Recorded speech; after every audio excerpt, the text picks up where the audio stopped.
રોનક, જ્યારે પણ ગુજરાતી ફિલ્મોની વાત આવે એટલે સીધી મરાઠી ફિલ્મો સાથે, તમિલ ફિલ્મો સાથે ઘણીવાર ગુજરાતી ઇન્ડસ્ટ્રીને કમ્પેર કરવામાં આવે. તમે આ ઇન્ડસ્ટ્રીમાં એક બહુ સારું નામ કમાઈ ચૂક્યા છો અને ઘણા સમયથી જોડાયેલા છો.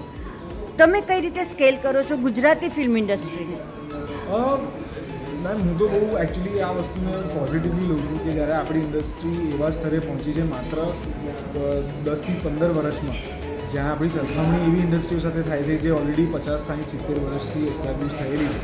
તો મને બહુ સારું લાગે છે કે આપણે બહુ જલ્દી પ્રોગ્રેસ કરી રહ્યા છે, બહુ જલ્દી એવા સ્તર ઉપર આવી ગયા છે કે જ્યાં આપણી તુલના એક recognize regional industry, organize industry તરીકે થાય છે.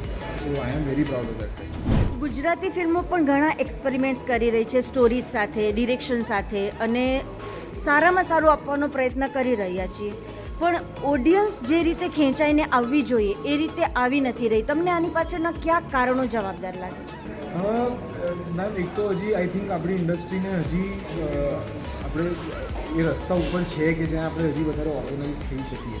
અને ઘણી વખત બહુ બધા કારણો હોય છે કે ઘણી વખત પિક્ચરો બહુ ભેગી થઈ જતી હોય છે, એક દિવસે 2 રિલીઝ થતી હોય છે, એક સાથે 6-7 વીકેન્ડ સળંગ પિક્ચરો રિલીઝ થતી હોય છે. તો એ દરમિયાન હું ઓડિયન્સને એટલો વાત ના આપી શકું, કારણ કે હવે દર અઠવાડિયે તમે એક્સપેક્ટ કરો કે એ લોકો પિક્ચર જોવા જાય, એ શક્ય ના બી બને.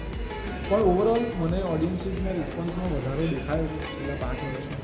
અને હજી તમે જે કહો છો એ સત્ય છે કે જે પ્રકારનું, જે પ્રમાણમાં આપણને ઓડિયન્સ મળવું જોઈએ એ નથી મળતું. પણ એ મને લાગે છે કે આપણે જેમ હવે અલગ અલગ એક્સપેરિમેન્ટ્સ કરતા થયા છે છેલ્લા 1-1.5 વર્ષથી, તો એવા એક્સપેરિમેન્ટ સતત બીજા 1-1.5 વર્ષ, 2 વર્ષ થશે તો મારા હિસાબે ઓડિયન્સીસ જોવા. આપના આગળના પ્લાન શું છે? હિન્દી ફિલ્મો તરફ જવા માંગો છો કે ગુજરાતી ફિલ્મ સાથે જ જોડાયેલા રહેવા માંગો છો? હું ગુજરાતી ફિલ્મોમાં જ છું. હિન્દીમાં કંઈ આવશે તો I will consider it, let's see. પણ હું એ બોમ્બે જઈને હિન્દીમાં કામ કરું એ આઈ ડોન્ટ થિંક, કારણ કે અત્યારે અહીંયા મને એટલી મજા આવે છે કામ કરવાની. એટલા અલગ અલગ કેરેક્ટર્સ મળે છે, અલગ અલગ ફિલ્મો કરવા મળે છે, સારા સારા રોલ મળે છે, અને ઓડિયન્સનો પ્રેમ દર ફિલ્મથી વધતો દેખાઈ રહ્યો છે. તો અત્યારે તો મને અહીંયા જ રહેવું છે, બહુ જ મજા આવે. જે આ ઇન્ડસ્ટ્રીમાં નવા યુવાનો આવી રહ્યા છે એમને શું કહેવા માગશો?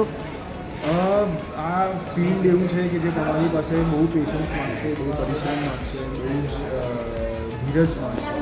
તો બસ એ ના ગુમાવતા લાગ્યા રહેજો. જે તમે કરવા ઈચ્છો છો એને કરતા રહેજો તો સફળતા મળશે. સમય ઓછો વધુ થઈ શકે પણ એ આવશે.